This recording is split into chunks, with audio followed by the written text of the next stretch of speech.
everyone. Welcome to this cross-cultural dialogue. We are going to talk about the database world from Eastern and Western perspective. Mm-hmm. We have the honor to have Mohan, who is the IBM fellow. Retired fellow. And you're a database legend from my perspective. Okay. You're a trailblazer in a lot of the transaction processing and database fields. And Charlie from OceanBase, who's the CTO of OceanBase. I'm Ming-Shu. I'm also the founder and host of the channel Ming Trio. So I think it will be a very interesting dialogue because, as Mohan mentioned, you have worked for IBM for 38 years. 10.5 years before I retired in June 2020. And you kept being active in the database world. So you could say you have 40 years in the database field. Yeah, because my PhD thesis was in the database area. Yeah, and Charlie has 20 years and I have 30 plus years. So combined, we could claim that we have about, here you're looking at about 100 years of database experience talking about, the database nowadays, right? Sure, yeah. So let me start with Mohan. You have seen it all, from the beginning of the database, from the early stage of the transaction processing, from all sorts of things, right, till nowadays. Mm-hmm. I want to ask you, over so many years of database development, DBMS software development, what are you still excited about nowadays? Oh, nowadays, of course, the support for things like hybrid transactional and analytical processing, HTAP, OLAP, and OLTP being combined. I had even worked on that a bit before I got focused on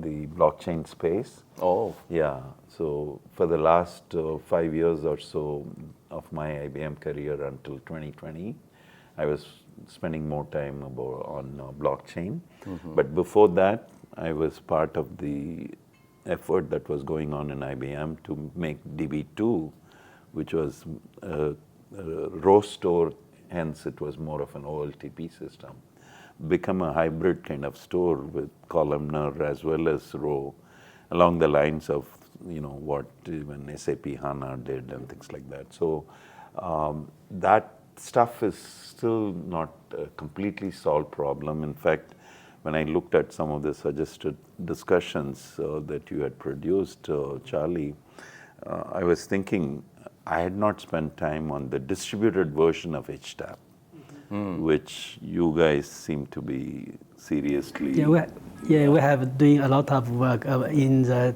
HTAP of distributed database. Right. Yeah. So even in the case of AlloyDB of Google, I don't think they've addressed it in the distributed context, because as of now, even in the cloud environment, they have one read-write node as a computation node, and the other computation nodes which might come and go based on the traffic and so on, the workload characteristics, they're all read-only nodes.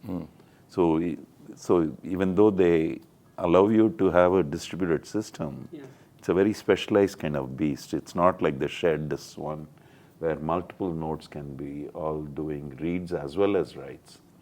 So that's one thing, but the latest, of course, is all this hoopla with AI for databases or databases for AI. Right.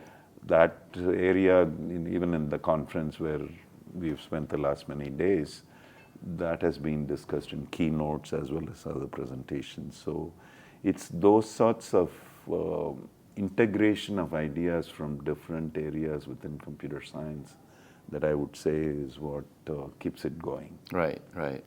So what about Charlie? What do you think is most exciting nowadays in the database world? Actually, I'm very excited in the area of distributed database. This is what OceanBase is doing.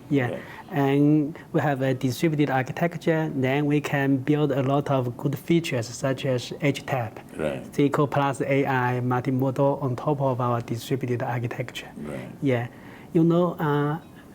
I think maybe in China, the distributed database grows even faster compared to US. Right. Yeah, because in China we have so many people, so many engineers, so The many scaling issues Yeah, the that come scaling from- issues, and we have a Double 11 day. Yeah, Right. so the peak traffic of Double 11 day is much higher compared to Black Friday, and also when you come to China, maybe you can just use Alipay or WeChat Pay. Right. Although it may not very easy to use for you, but you can use Alipay to buy almost everything. Right. Yeah, you don't need to take cash. Yeah, actually, I think almost every business in China can be doing online. Right. Yes, so but it results a lot of challenge in distributed database because it will bring us much bigger data and much higher concurrency. Right. Number of clients will be high, and the availability expectations are also very high.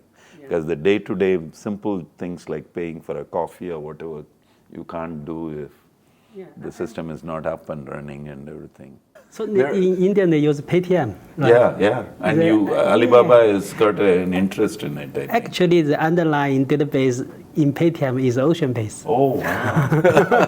We found the source. Yeah. In fact, I was looking at the latest hype cycle for data management or databases, whatever the exact DBMS. title is, that Gartner put out, and it had come out only in July. And there they talk about, why there is this need for distributed transactional databases, and as part of that, they talk about the point that you just made, how in the more mobile kind of environment now, that people that might be wanting access to a certain system might be all over the place. And by making it distributed as opposed to a centralized system, you can provide better response time by having some local nodes that are closer to where the end user is than having to route all traffic to a centralized place. But it's interesting how even eBay and such systems evolved, even Amazon and so on. To begin with, they were all highly centralized. But I was curious from your point of view. Obviously, this is a symptom, or not a symptom, is a fact on the application side. Right. It's not dictated by the database technology. But why is that? On the surface, why only China has so many distributed transactions, Well, actually, while in the US or Europe or India or other places they are not? So one of the reasons that Charlie was referring to was the fact that the scale is so much bigger here in terms of the size of the potential user population. That's one thing. Of course, the US has got 300 million people or so, whereas China is 1.3 billion or so. And of course, India's same story, right? We've even exceeded in India the Chinese population number the last couple of years. So this is all also related to this whole business of how much of online usage is there in a well-established, developed country versus in a country that is still somewhat considered as a developing country in the case of China, but India is still considered even more of a developing country. So sometimes the leapfrogging happens when you're late to the game. So I think the adoption of digital technologies has happened in a much faster rate in countries like China and much more recently in India. So now there is widespread usage of smartphones, and also the cost had to come down dramatically. So the cashless society business is more prevalent, I would say, in the emerging areas, emerging countries, than in well-established countries. So whether it's North America or even Europe for that matter. So I think that also changes the expectation with respect to reliability and scale and such, which brings in this business of having to use distributed database technologies. But there are other companies now in the Western side, like Cockroach DB, like Yugabyte and such, that are trying to mimic what Google had done for their own internal use, which was in the early 2010s, meaning 2012, that kind of time frame. The Spanner, highly distributed, highly available system, which made use of things like atomic clocks and GPS in order to provide what they call true time to order transactions. So, but it's somewhat limited. Originally, they were using it only within Google, and more recently with Google Cloud. That's what I mean. It seems that they never really pick up as fast as, like OceanBase or other distributed databases are picking up in China. So what's your view from technology perspective? Yeah, I think the user needs, user requirements drive the evolution of distributed database, like what you have just told. Yeah, for example, we have Spanner, we have Cockroach DB, Yugabyte DB, and all kinds of distributed SQL database, and also OceanBase. But maybe, for example, I used Sysbench, MySQL Sysbench, to compare the performance of MySQL and other distributed SQL database, including OceanBase. Yeah. Except OceanBase. All the other distributed SQL database, the single node performance is less than 1/3 compared to MySQL. Wow. But in OceanBase, it's a totally different story, because when OceanBase is used by Alipay, we need to process the workload on Double 11 day. So the user in Alipay always compare OceanBase with Oracle. Yeah, we need to be highly scalable. We need to be highly available. We also need to make sure that it's much more cost effective compared to Oracle. And plus the response time also has to be interactive. Yeah, and also response time. So I think if we have the requirement from the user and technology, we can do a lot of things. Right. So this is what we are doing. Yeah. And you both mentioned HTAP. Right. That's a very, we're seeing something different from China's view versus sort of the global view as well. Right. HTAP is very popular in China, at least among the database developer or DBA's world, and also user space. Right. I want to hear both your views from Charlie's point of view. Why is so popular in China, and Mohan's view? Is it equally popular, or is it what stage it is? I'd like Charlie to speak first. Actually, I talked with a lot of our clients in all kinds of industries. Yeah, a lot of clients in China, they may don't know what is OLTP, what is OLAP. They just need a database. I want a database to process my workload, to process my data processing requirements. Yeah, maybe some query is simple, some query may be a little complex, but I don't care. I just need a database to handle my requirement. So it's a very simple-minded way of thinking that they then say, you, the developers of the database systems, worry about how to give me this functionality. Yeah. So, yes, I think the HTAP requirement is a natural need from the user's perspective. But actually, from the database developers' view, HTAP will involve lots of technical challenges, such as resource isolation, and we need to use one single system to make both the OLTP and OLAP performance very fast. It's not an easy problem. Yeah. So in OceanBase, I think we have a workshop yesterday, right? In OceanBase, we have some solutions. We are a distributed database. So as a distributed database, each partition, they have several copies. So we can use some copy to handle OLTP, as row store, and some copy to handle OLAP. So this is very natural. And then we can use SQL optimizer to load the request according to the query. So I think we have not solved all the technical challenge of HTAP, but we have already found a lot of use case which is suitable for combining both OLTP and OLAP together. Maybe for example, I think maybe for large companies, yeah, maybe they still have two independent OLTP and OLAP systems. Right. Yeah, but they will use HTAP system in some scenarios, such as like fraud detection, like user-facing, online analytics, user-facing online analytics, real-time analytics, and so on. But for maybe small and medium companies, a lot of companies they don't have lots of technical guys. Right. Maybe they want one HTAP database, that's which true. Should be much easier for them. The way I also was just now thinking about it, this is yet another thing about how long a history have you had with any of this.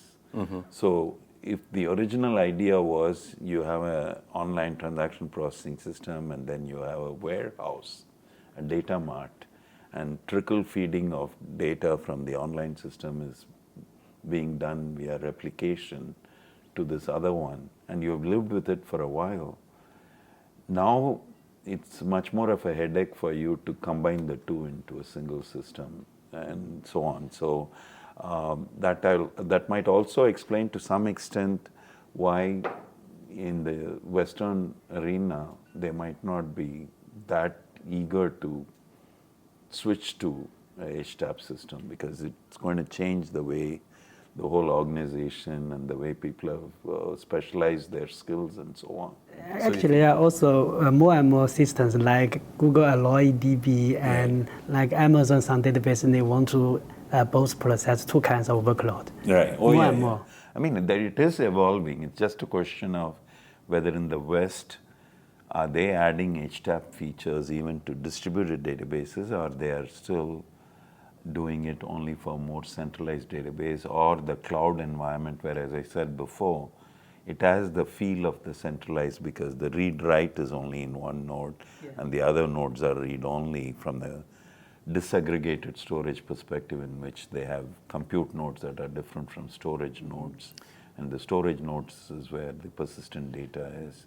And the compute nodes are the ones where you bring for short times data from the storage nodes, and they might get cached for a while, but ultimately the idea is that the compute nodes are memory-less and they come and go based on workloads. Yeah, but actually the distributed database, I think it can do better than the centralized database in the HTAP workload, because when you process both OLTP and OLAP in one system, the data should be bigger.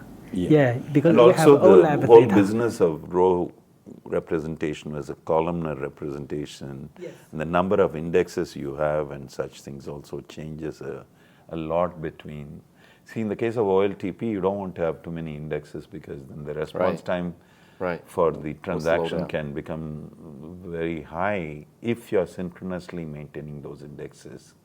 Whereas for the querying purposes, they can do batch-oriented updating of indexes, as long as you are willing to tolerate a little bit of delay in when the new data becomes available. So, yeah, I mean, it is an interesting set of things that one has to deal with. So we're also notice that nowadays, maybe related to the database technology changes, there are also more data models that are coming to the development world that people are using, comparing to what we used to only use normal form or star schema and those kind of things. Now, so I think it's more due to, I would say, the use cases having more complexity associated with them. So especially when the social media revolution took off, the relationships between people and such became more important things to get modeled in the system. So there were, long ago also graph-oriented database systems, but they were more niche areas. They might have been used in CAD, CAM and such areas, but now even for vast volumes of data, that relates to social interactions amongst people, whether it's Facebook or LinkedIn or your equivalent companies like WeChat and so on. They are then saying, in order to be able to use database systems for storing such data rather than just the file system directly. Yeah. So as a result, they are saying now we need to extend SQL to even allow for graph-oriented processing to be expressed. And so there are now new standards that are being evolved, a more native graph query language, and then one that's an extension of the SQL language. And so, for instance, Google just announced what they call spanner graph, which is adding to this OLTP system, spanner, graphical way of doing the querying and storing data, where the relationships between the data are being represented conceptually, at least, in the form of nodes and arcs connecting these nodes. Yeah, actually, in OceanBase, we are building multimodal features on top of our distributed architecture. Right. Yeah, we can support like JSON and like some vector and search functionality. Right. Yeah, we are doing an extension of SQL. We call it SQL Plus. Yeah, but we need a standard. By now, I think that is no standard in multimodal using SQL, right? So I think the advantage from the technical view, I think the advantage is that by building multimodal features on top of our distributed OLTP database, we can share the advantage of our distributed OLTP capability, such as stability, availability, scalability. I think as a database developer, it's very hard to develop a database which is stable because we need a lot of real business. You mean the specialized kind of DBMS? It's not easy to... If you're going to start it from scratch, it'll be much harder to build in all these reliability and scalability features. Yes, because we need a lot of business to test it, to verify it, and it will take for about 2, 3, or maybe 5 years. Sure. So, in fact, interestingly enough, this has been going on in Google, for instance, for the longest time internally to Google. But now some of that is getting exposed. So for instance, I had a paper co-authored with Google people based on my little bit of consulting for Google, which was published in last year's ICD conference. This is the Firestore document database system, which previously used to use the file system directly or use something else that I've forgotten the name of. They then ported it to run on top of Spanner. So Spanner is a record-oriented distributed database system, right? On top of it, they are mapping this document model, and that leads to all sorts of strange contortions that you have to go through. But I think they did that because they wanted to benefit from all that nice lower-level infrastructural features. The same low-level infrastructure has been proven to be very good. Exactly. When we were talking about different data models, and we talk about, some new database technologies such as vector, such as graph, are getting popular. There are 300 plus database vendors or companies in China, and each subsector you're going to see a dozen companies competing, and there are obviously different ways of implementing some of these technologies. For example, new requirements. Right. For example, like all these AI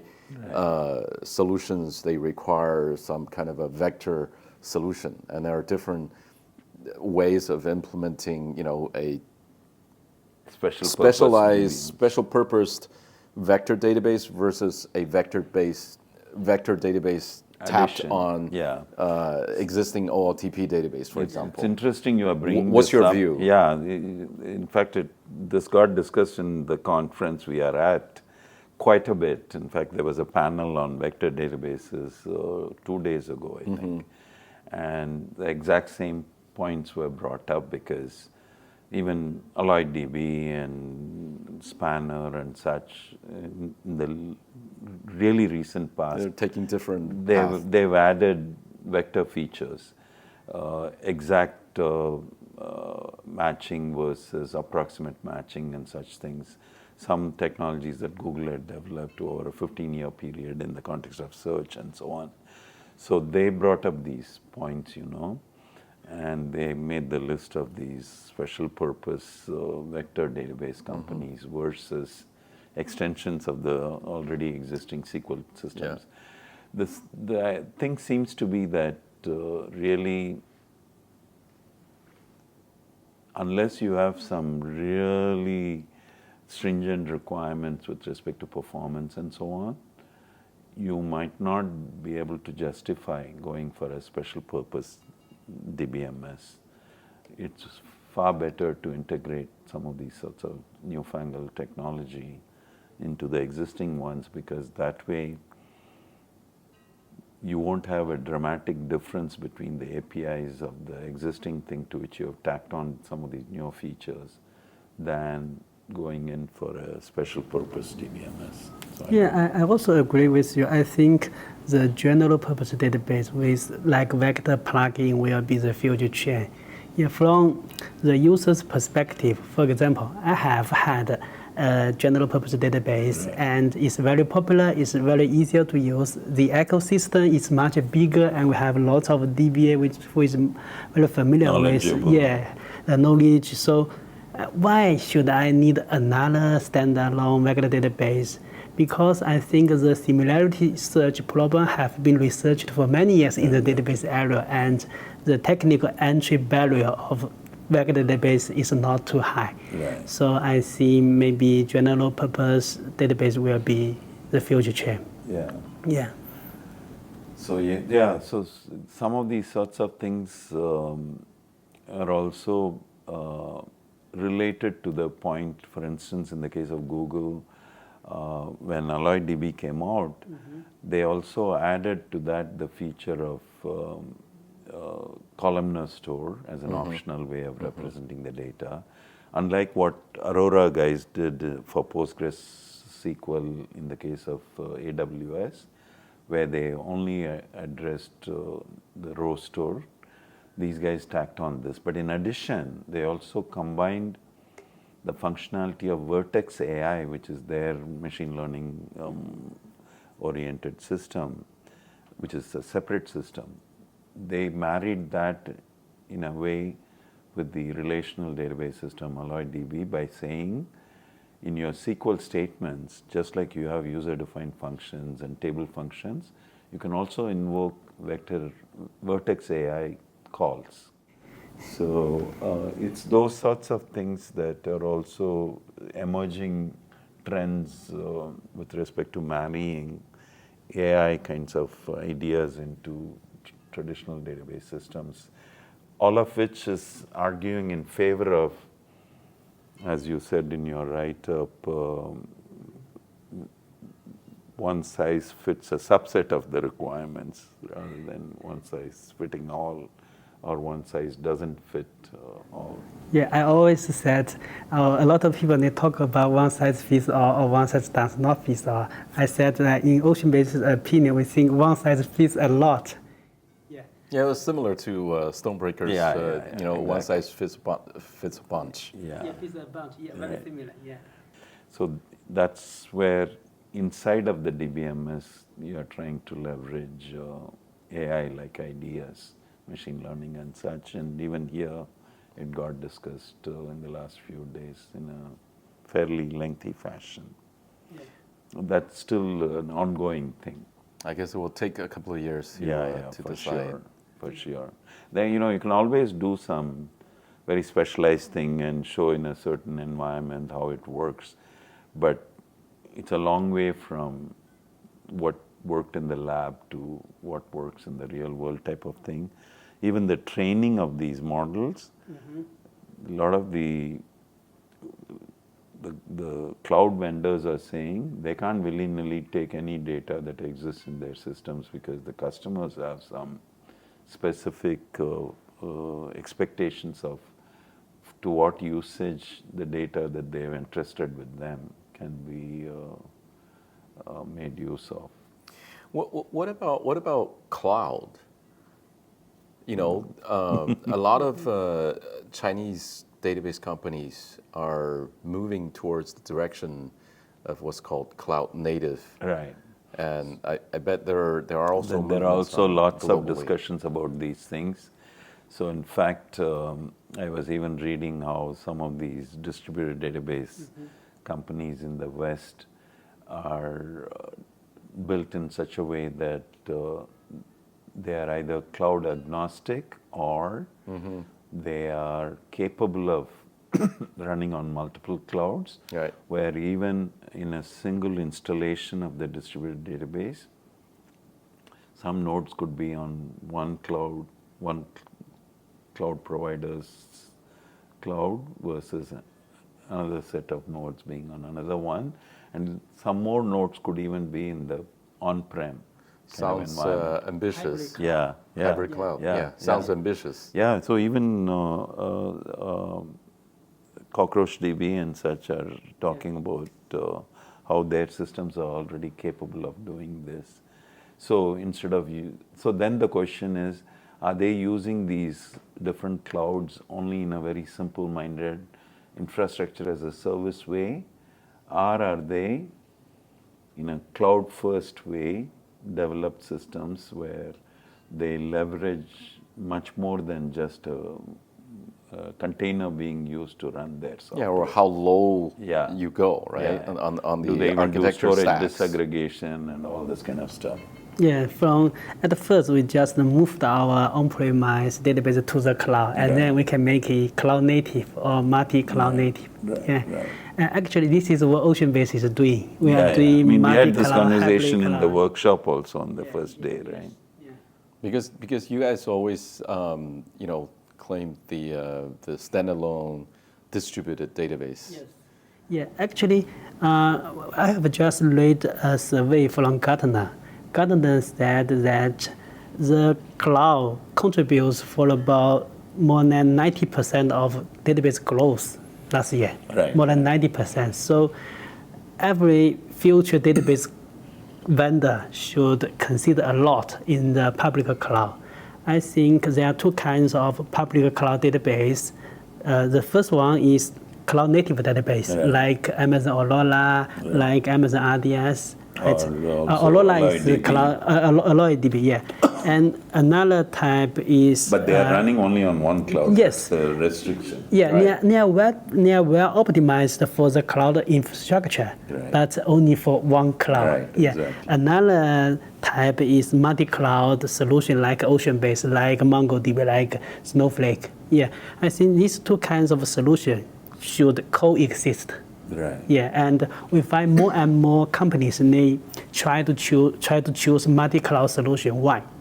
Because they want to avoid cloud vendor lock-in, and they want to need another cloud for disaster recovery. Yeah. So in fact, one of the points I raised in this context was IBM spent a lot of money acquiring Red Hat, and the justification for that was that forever the world will continue to have some data in the on-prem, and also no one cloud vendor will take over the whole world. So the notion of hybrid cloud as well as multi-cloud is there to stay. But then Red Hat decided that to provide flexibility to the customer and not allow for vendor lock-in, they came up with this OpenShift layer. And they said, as long as the users of the cloud make use of the OpenShift API, similar in flavor to BAPL of SAP being used by the application program, they will do the mapping from their API to the API of the cloud that it runs on, in the case of Red Hat, or in the case of SAP, the backend DBMS that it is using at the moment. So my question to you would be then, why wouldn't you use the APIs of cloud vendors. Instead of doing that, why not use Red Hat's like OpenShift API? Yeah, we don't use OpenShift in OceanBase. We just use Kubernetes. Yeah, Yeah. Kubernetes. OpenShift is developed on top of Kubernetes. So Kubernetes is also open sourced, and so it's very good. But that's a more lower level thing. That's infrastructure More as a service. general. Generic. General, More general and more low level. Yeah. So the higher level functionality that's provided within the layer in between is one reason to go for the APIs that Red Hat provides through OpenShift, right? Yes. So anyway, so there are all these sorts of, considerations and trade-offs and such that one needs to think about. Right.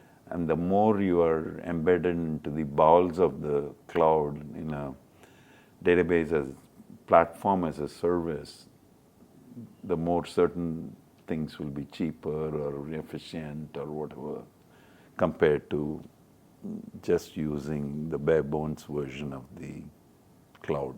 Sure. Yeah, we after we migrated to the cloud, we also need to redesign the database. Right. For example, we use LSM3 storage engine in OceanBase. So after it's migrated to the cloud, we can move the compaction out of the process. And we can also do some useful features on the public cloud, such as serverless.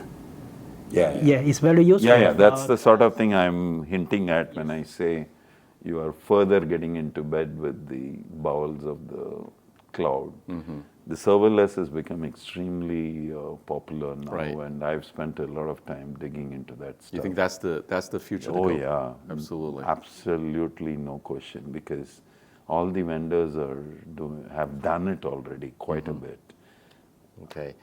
Maybe we'll close our dialogue with a last question. Okay. Since it's very rare for you to come to China, what do you have as advice to the Chinese developers or DBAs, as in our audience? Yeah, I mean, to some extent, I already briefly referred to that, which is this whole business of don't get carried away by the latest fad and things like that, but do your homework by looking at the history of how things have evolved and why they were done in a certain way and why they evolved in a certain way and such. Go around, and even if you're working on only as a developer, of a product developer as opposed to application developer, working on a particular system, don't think that you should only learn more about that one system, but go, attend meetups or whatever and learn about other companies' products and try to be knowledgeable about and keep abreast with the developments that are going on elsewhere. It will also help you if you lose your job to find a job elsewhere. So at various levels, various ways of looking at these things, there's a lot more to be gained by keeping your ears and eyes open to what's going on around you. And what else can I say? Yeah, I mean, also keep the requirements of a broader set of customers than the only to your country kind of customers' requirements and such, and learn English. Learn English, exactly. And, I want to emphasize that too. Improve your soft skills. It's not enough to be good technically. You need to in order for you to have impact, it's not just the technical stuff that matters, but also the passion with which you communicate and how you convince other people that your idea is a great idea and things like that. Yeah. So it's all these sorts of things, and also don't be in too much of a rush to get a quick return on investment.